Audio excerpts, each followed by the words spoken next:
I've been interested in textiles, I guess it started when I was 7 years old when my mother taught me knitting. And it went on from there. I learned to embroider and sew in school. And then when as an adult, I learned to spin yarn and weave and various felting. When I think of textile techniques, I'd like to think that I tried them all, but I know that I haven't tried quilting, so I can't say that. Now, when it comes to textile traditions, that also got interested in it since I was a kid. At home, we were always surrounded by ethnic textiles. My parents loved ethnic textiles, and growing up in Israel, you've got the Druze village 20 minutes away. You go visit Jerusalem, the old city. You get, Palestinian textiles. I mean, they're readily available. So our house was always filled with various things scattered throughout the house. And my father used to travel a lot, so he always used to bring things home, like saris from India, embroidery from Hungary, all sorts of. So they were always there. So it's in the blood. And then, so growing up in Israel, I went through, I don't remember how many wars, 4 or 5 wars. Now, I didn't live in a war zone. There weren't any bullets flying around, but it's really very much part of life there. I had a boyfriend whose leg was blown off. My brother was wounded in the war in Lebanon. I mean, it's really very much part of life. And you don't realize when you're there just how stressful it is. It's just how it is. But then you leave, and suddenly there's this, and you don't realize it until you're outside the country. And when I came here, when I was 24 years old, I had that same feeling, but then 9/11 happened.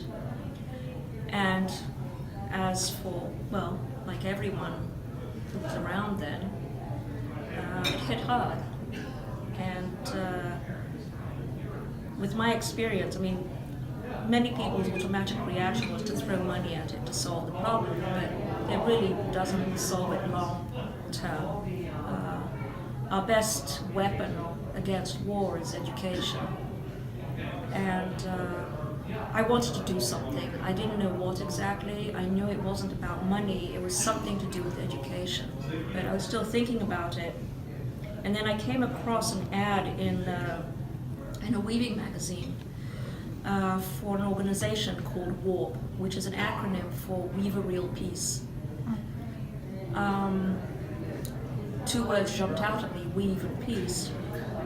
As a weaver, I couldn't resist it. Peace was certainly what, I was interested in that. So I looked more into it, and I found it's a networking organization. The mission is to, one of the things is to improve the quality of life amongst textile artisans and communities in need. So a couple of years after I joined, I was a board member, then I became president at one point. I started writing a regular column, Textile Techniques Around the World, for our quarterly newsletter. The editor asked me to write this. I jumped on it, A, because of my interest, and B, it gave me a great excuse to buy books about textiles. And then later on, at a board meeting, the board suggested that we put together these articles and get some photos from WARP members who've been in the field, and then put it together into a booklet and sell it as a fundraiser to the WARP membership. Except then there was a bit of a plot twist. I suffered some brain bleeds. I have clusters of malformed blood vessels in my brain, and 2 of them bled, and the only way to prevent further bleeds with this kind of thing is to remove them surgically. So I underwent 3 brain surgeries, and you can probably imagine that recovery from that is kind of interesting, shall we say. And so for instance, the first 2 years were a nightmare. But along the way, I suffered many losses, but boy, there are a lot of gains. And I will say the gains far outweigh the losses. Life is harder, but it's much fuller. But on the other hand, you notice more details. So I remember when my son was a toddler, when he first discovered snow, I remember him sticking his finger into a snowbank and then looking at it melt on his finger and just looking at it like that. And I found myself doing the exact same thing. So you're rediscovering the world, but you're aware of rediscovering it, versus a toddler who's discovering it and doesn't realize the wonder of doing that. I became a much more authentic version of myself. More passion, more compassion. Couple of things that really impacted on my life I struggled to get back into the classroom, so I had to relearn the material, starting from relearning multiplication tables through calculus and beyond. And so I struggled through this stuff, and I went through books chapter by chapter, exercise by exercise. And the other thing, so I became more empathetic towards students who were struggling. I mean, until then, it came easy to me. And as much as I thought I was empathizing, I didn't really get it. And then the other thing that happened was, because my sequential thinking was damaged, I had to learn my way around that. Your brain rewires. And I came to appreciate different styles of thinking. So I came better able to address that in the classroom. And another thing was, I had to take a crash course in asking for help.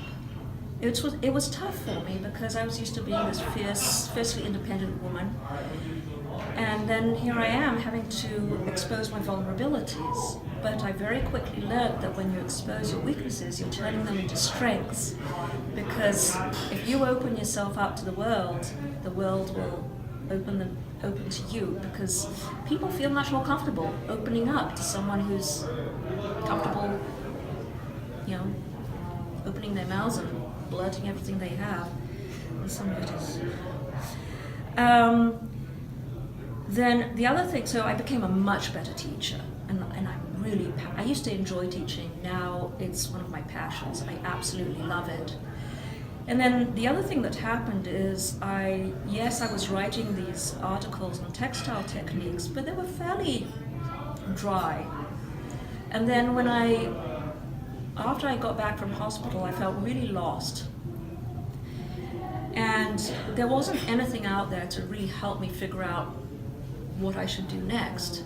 I didn't have much guidance from doctors. I was basically stranded.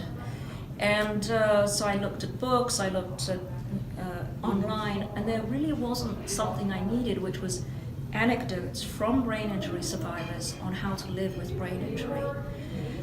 I mean, most of the stuff focuses on the trauma and acute recovery. There's nothing about life with brain injury.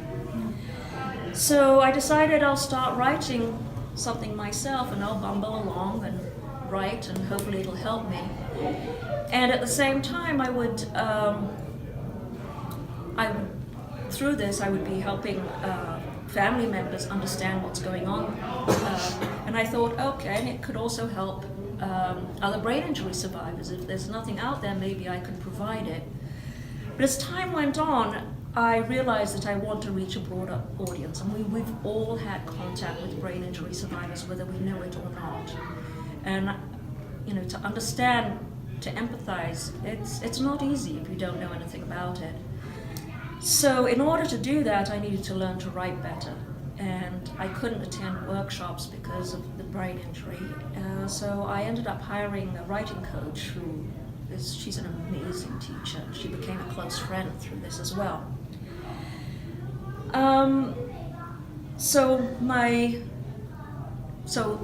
Writing about the recovery I ended up with a book about the memoir, which I'm proud of. Came out last year. Then the other thing that happened was my articles shifted focus. Yes, I was still interested in the techniques, but I was interested in the people and the stories behind the techniques. I became a storyteller, and they became more engaging. And so with the passion and compassion and all that, I also became more vested in Warp.